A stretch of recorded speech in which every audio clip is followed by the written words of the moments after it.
Amém. Eu queria que você tentasse imaginar a seguinte cena. Eu vou fazer aqui, aí vocês vão me ajudar.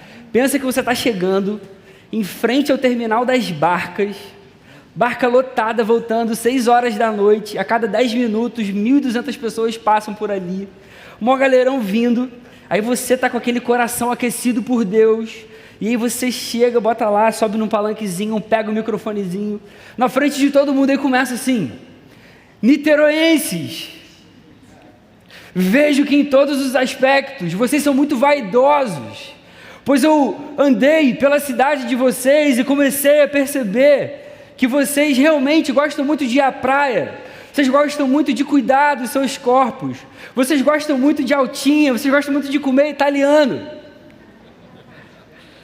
beach tênis também. E você está lá naquele seu discurso, e você continua: eu sei que vocês amam a sua natureza, a sua paisagem, vocês se gabam para os outros que moram lá no Rio, que o lugar onde vocês moram é muito mais bonito, é muito melhor. Vocês adoram todas essas coisas, mas vocês não conhecem o Deus que criou todas essas coisas. Como pode isso? O Deus que fez o mundo e tudo que existe, o Deus de todas as coisas, que criou cada um de nós, que fez os céus e a terra, Ele não se alegra com a vaidade. Esse Deus quer se relacionar com você. E aí vem um monte de gente passando e te ouvindo, e você está lá naquele discurso. Ele não necessita de nada, porque Ele mesmo dá a todos a vida, o fôlego e as demais coisas. Vocês têm buscado prazeres, amores para si, vocês querem desfrutar da vida. Tem uma música que vocês conhecem que fala: somos tão jovens, temos o nosso próprio tempo. Mas eu quero dizer para vocês que vocês não são tão jovens assim. O tempo passa muito rápido, o tempo não pode ser controlado. A juventude passa sem a gente nem perceber, o tempo voa e a gente não faz ideia do amanhã. No passado, Deus não levou em conta essa ignorância de vocês, mas agora Ele chama a todos que se arrependam, e Ele um dia vai julgar o mundo e todas as coisas por meio do seu Filho que Ele ressuscitou. Ele então te chama, e aí você termina o seu discurso, você nem sabe quem te viu, você nem sabe quem olhou para você, você nem sabe quem acreditou na sua mensagem. Tem que ter muita coragem para fazer isso, não tem? Quem aqui faria uma coisa dessas? Foi mais ou menos isso que Paulo fez em Atenas. Ele chegou naquela cidade, na sua segunda viagem missionária, e ele chega nessa cidade e começa a andar por ela, pelas ruas, e ele percebe que essa cidade tinha muitos ídolos, tinha muitas figuras sagradas que aqueles atenienses gregos adoravam. Havia tanta idolatria no meio daquelas pessoas que eles tinham até um altar que tinha uma inscrição assim: ao Deus desconhecido. E aí o apóstolo Paulo, ele vai usar isso para apresentar Cristo àquelas pessoas. E primeiro ele começa a falar todas essas coisas numa praça pública, lugar que todo mundo passa, lugar que tem gente pra caramba, sem vergonha nenhuma. E aí as pessoas ficam curiosas com aquele discurso, com aquilo que ele estava querendo dizer, e aí levam ele então para um lugar chamado Areópago. E é nesse contexto que a gente leu o que se tornou o tema da conferência. É nesse contexto, nesse discurso de Paulo, no meio das pessoas, eu usei uma música conhecida do nosso tempo. Paulo, no tempo dele, usou um poema conhecido do tempo dele, e se tornou: nele vivemos, nos movemos e existimos. E ele vai dizer: como disseram alguns dos poetas de vocês. Esse trecho que Paulo usa no meio do seu discurso, da sua pregação, é uma citação de uma obra chamada Crética, de um poeta chamado Epimênides. Ele viveu 600 anos antes de Cristo, ele era um cara conhecido no seu tempo, era um cara que era tido como alguém muito sábio, e esse trecho, no poema original que esse cara escreve, ele está se referindo a Zeus, a uma outra divindade que aqueles gregos cultuavam e acreditavam. E aí o apóstolo Paulo vai pegar isso e vai ligar diretamente a Cristo, como sendo Ele, o Cristo, o verdadeiro Deus que traz tudo à existência, não o Zeus a quem eles acreditavam.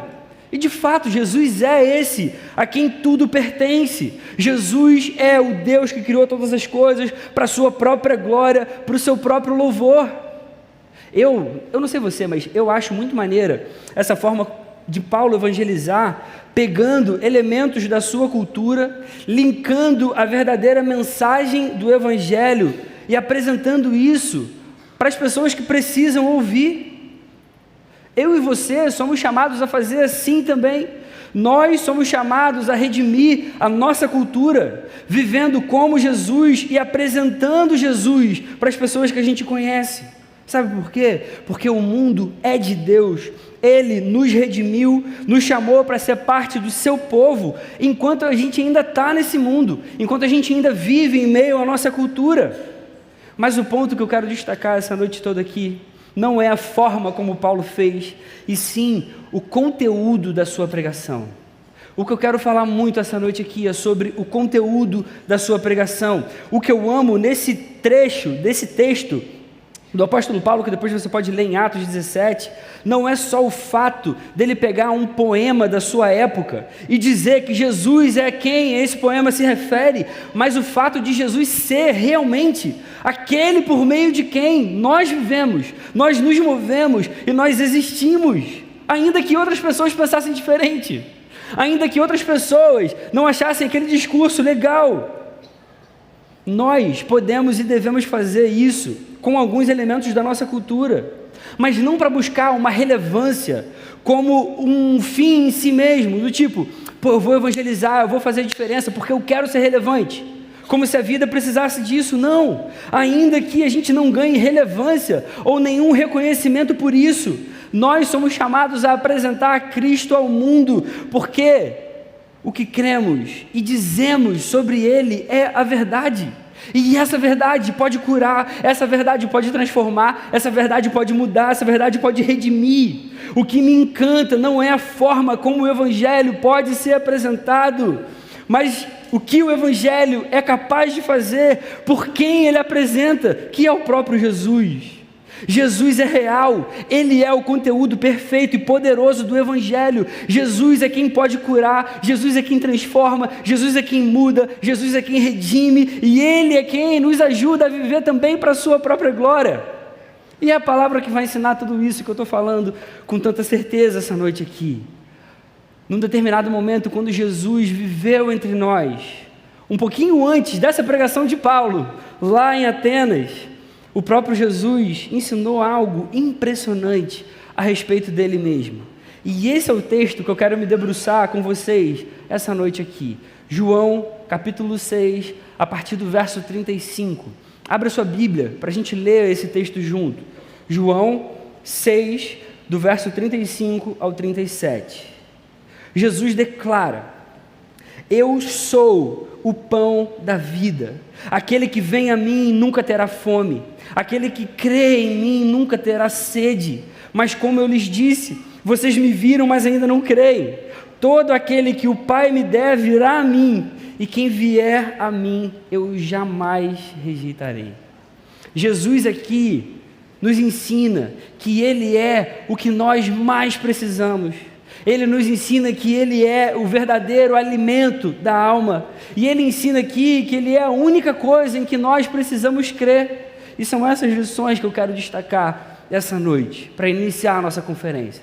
Em primeiro lugar, Jesus não apenas tem o que precisamos, Ele é o que nós precisamos. Jesus, Ele não só tem o que a gente precisa, Ele não só tem o que a gente deseja, Ele é o que a gente mais precisa. E Ele deve ser o que a gente mais deseja. Ele diz: eu sou o pão da vida. Ele não diz que Ele tem um pão que traz vida. Se Ele falasse que Ele tem um pão, a gente poderia olhar para o texto e pensar: poxa, o que Ele tem para oferecer então é o que eu realmente preciso. Tipo, eu preciso de pão, Ele pode me dar pão, eu vou até Ele, Ele fala: toma o que você precisa, toma, Ele tem algo que eu preciso.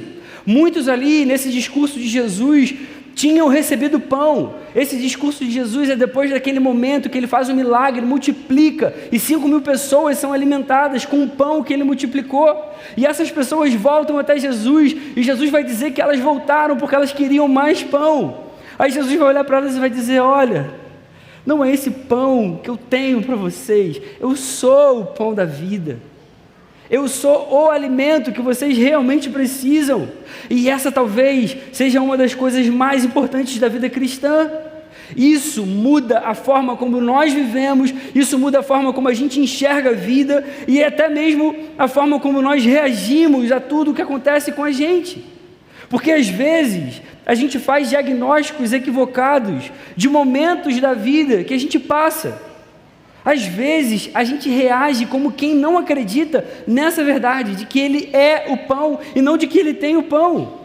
Quantas vezes eu já conversei e vi jovens tristes porque ainda não encontraram um namorado, uma namorada para se casar, ou porque ainda não encontraram um emprego, ou porque ainda não receberam algo de Deus que desejam muito.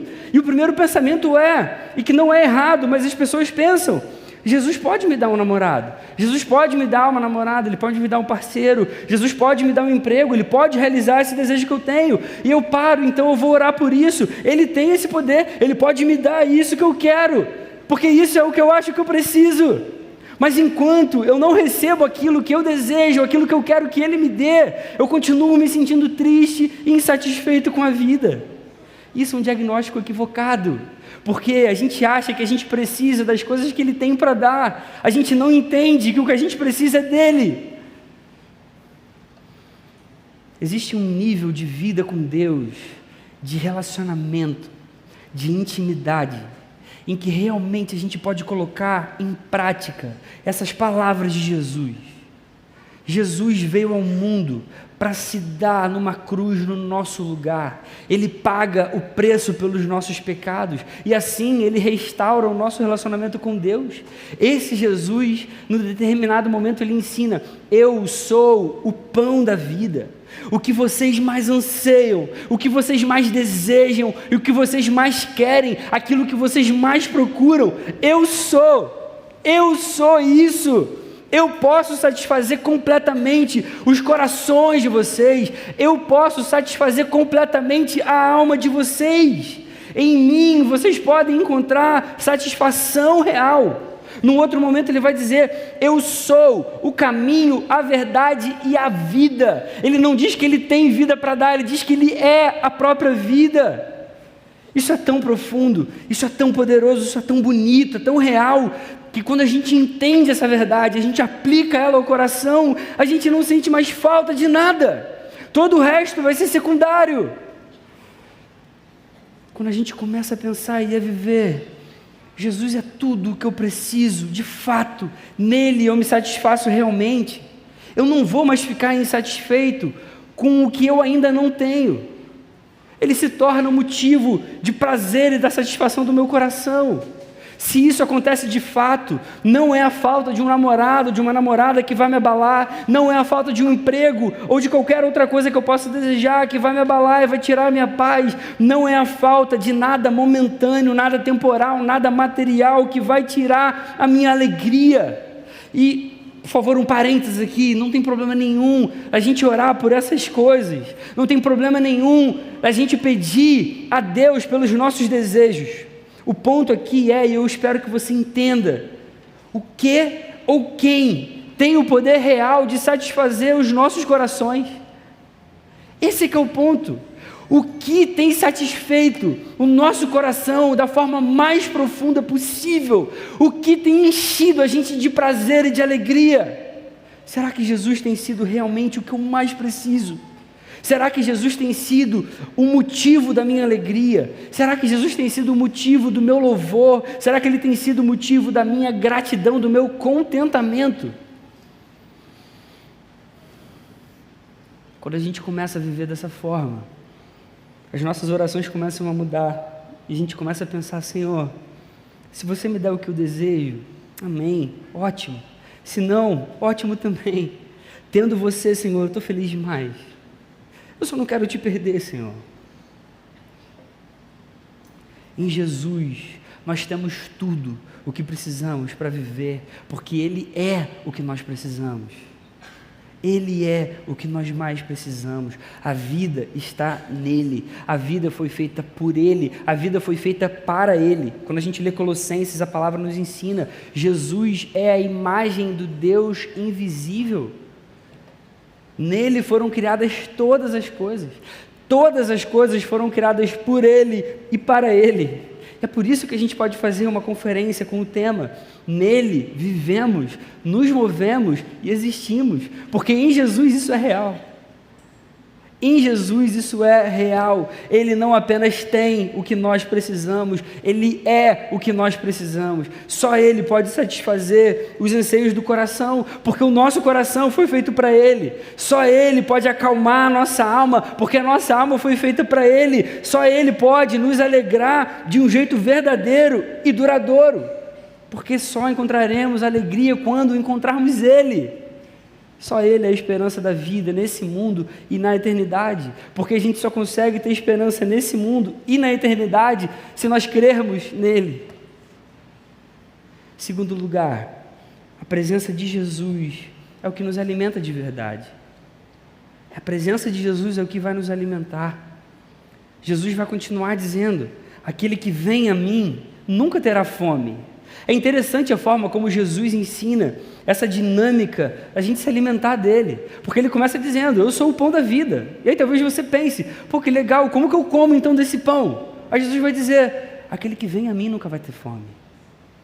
Nós precisamos ir até Jesus. Ele diz que é o pão, quem for até ele já se sacia.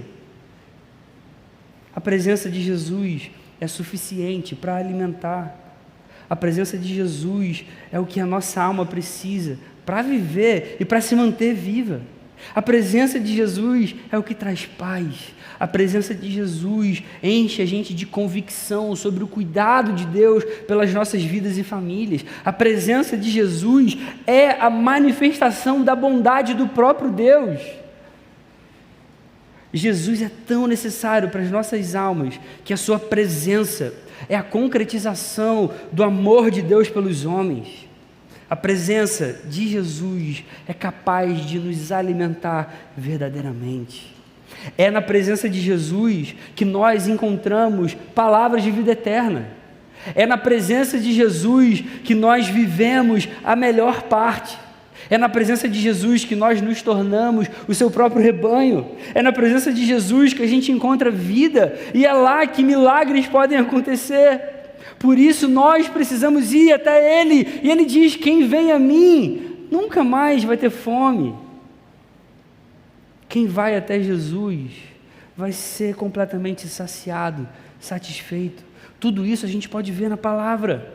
Quando Jesus se vira para os seus discípulos e pergunta se eles também não queriam abandoná-lo no determinado momento, qual é a resposta de Pedro, do apóstolo Pedro, para Jesus? Senhor, para quem iremos? Pedro não fala: Senhor, quem vai nos ensinar agora isso que você está nos ensinando? Senhor, quem vai nos mostrar? Não, para quem iremos? Como se Jesus fosse um próprio lugar. Só tu tens as palavras de vida eterna. Quando Maria está lá aos pés de Jesus, ouvindo as suas palavras, enquanto a sua irmã está ocupada na casa, o que Jesus fala para ela? Olha, ela escolheu a melhor parte.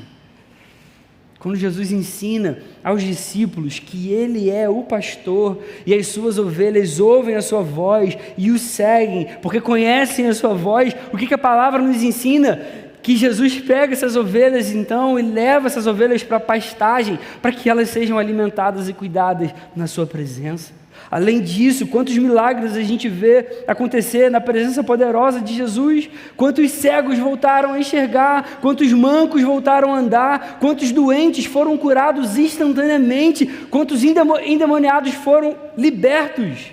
Irmãos, todas essas bênçãos acontecem na presença de Jesus. Na presença de Jesus. A presença de Jesus é o lugar onde nós precisamos estar e permanecer. É o lugar para onde a gente deve ir todos os dias. A presença de Jesus é o lugar mais precioso, é o lugar que a gente deve mais desejar em toda a nossa existência. Na presença de Jesus é que a gente é realmente alimentado, e não porque a gente recebe coisas dele, não porque a gente vai receber bênçãos, cura ou coisas materiais, não, mas porque na presença dele a gente recebe ele mesmo. A gente ouve a sua própria palavra, ele é a própria palavra que encarnou e habitou entre nós, e essa palavra dele é capaz de nos alimentar mais que o alimento físico. A palavra de Deus é capaz de alimentar a minha vida e a sua mais do que o alimento físico. Lá em Mateus 4,4, Jesus, enquanto está sendo tentado por Satanás, ele vai dizer: está escrito, nem só de pão viverá o homem, mas de toda palavra que procede da boca de Deus. O que Deus está querendo ensinar com isso? Óbvio, o mais fácil e claro no primeiro momento é que o alimento espiritual é muito mais importante que o alimento físico. Um é eterno, o outro é temporário. Mas tem algo além aqui. A ideia é que, ainda que falte alimento físico, Ele pode fazer brotar do nada pelo poder da sua palavra. O homem não vive apenas de pão, não vive apenas de comida, de alimento, porque o homem depende da vontade de Deus para viver. Porque se a palavra que procede da boca de Deus decretar, acabou o pão some. E você vai se alimentar com o quê? E o oposto também é verdadeiro. Se não tiver nada e a palavra de Deus decretar, haja pão, vai brotar pão. Se a palavra de Deus decretar, haja alimento, vai sair alimento. E mais ainda, se a nossa vida aqui nesse mundo terminar, nós fecharmos os nossos olhos, nós estaremos vivos eternamente, uma vez que a palavra de Deus nos salvou e nos libertou por meio de Cristo. E quando isso acontecer, eu pergunto a vocês, onde a gente vai estar imediatamente? Na presença de Cristo, na presença dEle. Essa é a verdadeira vida. Só na presença de Jesus nós somos realmente alimentados, porque na presença de Jesus nós recebemos dEle mesmo. A sua presença é a vida, agora aqui, ainda nesse mundo caído e por toda a eternidade. Terceiro lugar, a gente precisa entender algo importante. Compreender a mensagem não é suficiente, é preciso crer. Entender só a mensagem não é suficiente, é preciso crer. Jesus vai continuar dizendo: como eu lhes disse, vocês me viram, mas ainda não creem. Todo aquele que o Pai me der virá a mim, e quem vier a mim eu jamais rejeitarei. Muitos ali na multidão viram com os próprios olhos o milagre da multiplicação dos pães, e foram atrás de Jesus novamente para comer mais, mas ainda assim não creram nele, não creram naquilo que ele ensinava a respeito dele mesmo. Apesar deles terem visto coisas extraordinárias com os próprios olhos, isso não foi suficiente para eles crerem que Jesus era o Messias que estava ali no mundo. Por isso Jesus vai dizer: vocês me viram, mas vocês não creem. Sabe o que isso ensina para a gente? É possível que a gente faça parte de uma igreja, é possível que a gente seja assíduo na nossa célula, é possível que a gente seja extremamente cuidadoso com o nosso comportamento, a gente não fala palavrão, a gente tenta ser educado com todo mundo, é possível que a gente se esforce para ser agradável com todo mundo, é possível até que a gente acredite que Jesus foi alguém muito importante e nos ensinou coisas muito bonitas e preciosas. Se nós não crermos que Jesus é Deus, todas essas coisas que a gente se esforça para fazer não adiantarão de nada.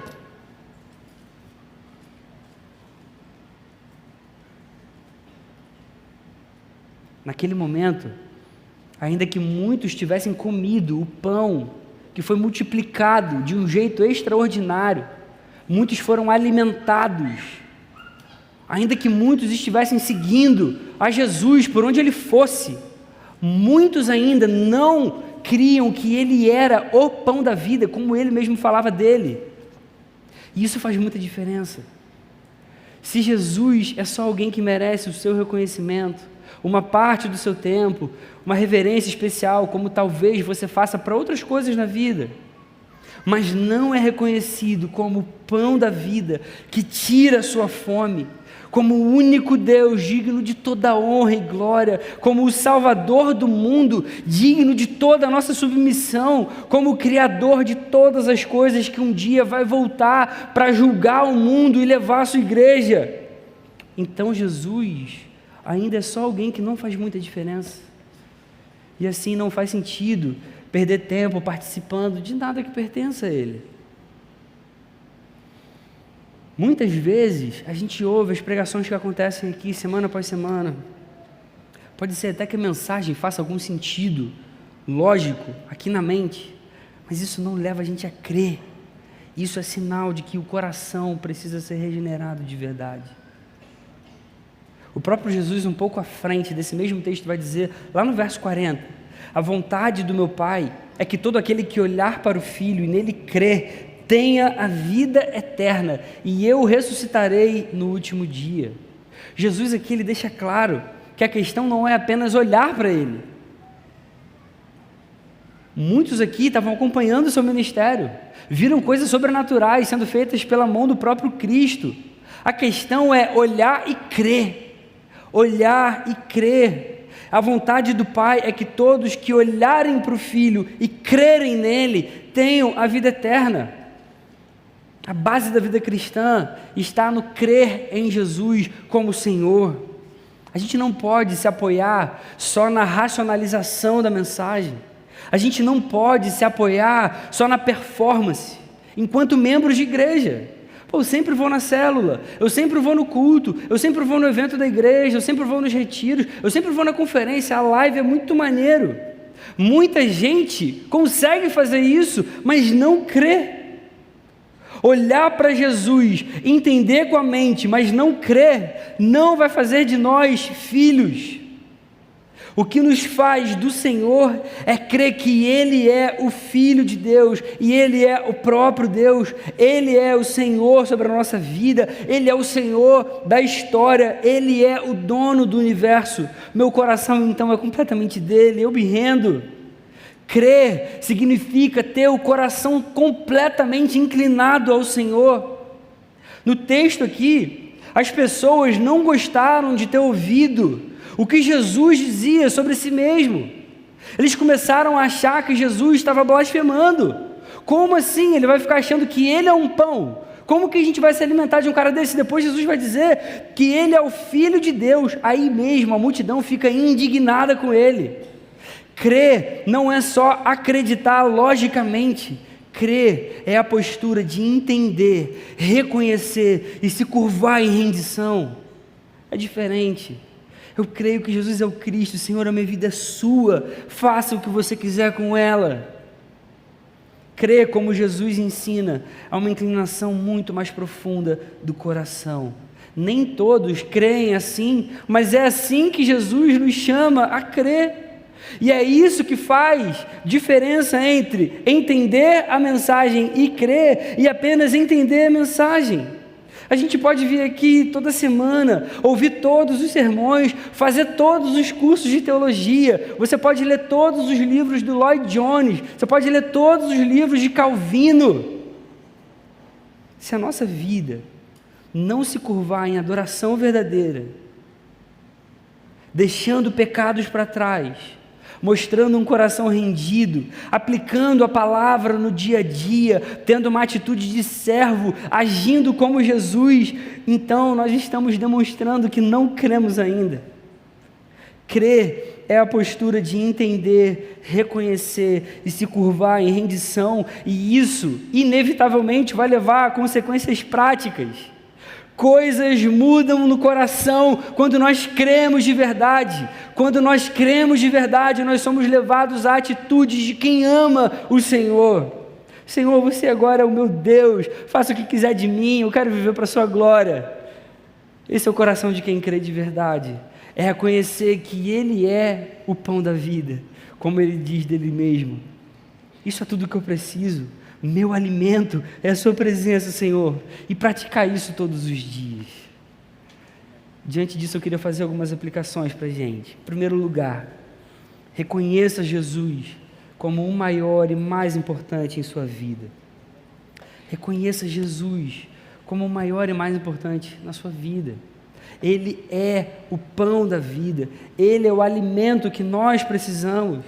Sem Ele a gente vai sentir um vazio lá dentro.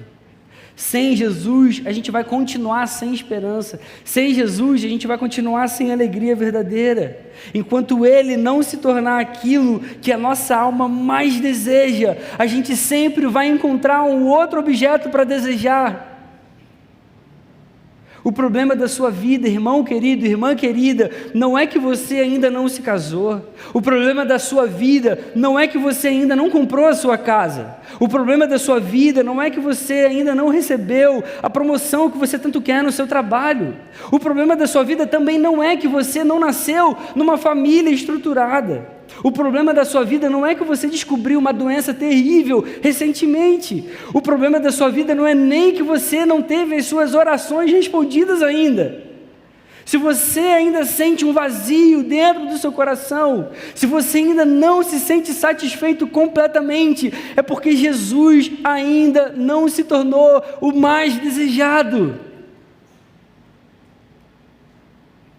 Ele ainda não se tornou o mais importante. As nossas necessidades, as nossas insatisfações só vão acabar quando Jesus se tornar o maior e o mais importante. Porque só assim a nossa alma se sacia de verdade. Ele é o pão da vida. Ele é o pão da vida. Ele é o único que pode nos alimentar. Não são as coisas que a gente elege para nos saciar, não. Sabe por que alguns pecados não são abandonados completamente? Sabe por que alguns pecados são tão difíceis de serem vencidos? Porque a alma tem buscado saciedade nessas coisas.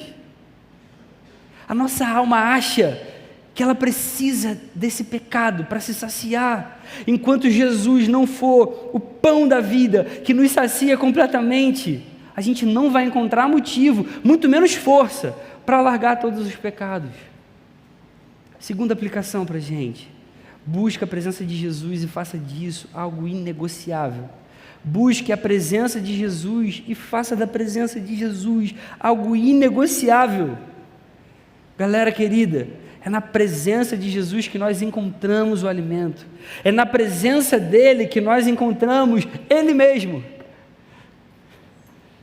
Então lute com Deus, busque a sua presença até que Ele venha. Fique na presença dele até que ele venha. Feche a porta do seu quarto, vá para um lugar sozinho, comece a ler a Bíblia, comece a orar e fique nesse momento até que ele venha e enche o seu coração. Lucas capítulo 11, versos 9 e 10, o próprio Jesus diz: peçam e lhes será dado, busquem e encontrarão, batam e a porta lhes será aberta. Todo o que pede recebe, todo o que busca encontra, aquele que bate a porta será aberta. São palavras do próprio Cristo. Faça isso todos os dias, até que o seu coração anseie como Davi, no Salmo 27, verso 4. Uma coisa pedi ao Senhor, e é o que procuro, que eu possa viver na casa do Senhor todos os dias da minha vida. Uma coisa pedi ao Senhor, Senhor, é o que eu mais quero. Ainda que eu seja um rei e tenha todas as coisas na minha mão, ainda que eu tenha toda a autoridade, todo o poder, ainda que eu seja o mais reconhecido, ainda que eu tenha tudo que os seres humanos desejam, Senhor, o que eu mais quero é ficar na sua presença pelo resto da minha vida. Terceira aplicação: creia em Jesus com todo o seu coração, se entregue a Ele de verdade, se entregue a Jesus de uma vez por todas, faça dele o seu Senhor, o seu Salvador. Não como uma frase de efeito: eu vou fazer dele o meu Senhor e Salvador.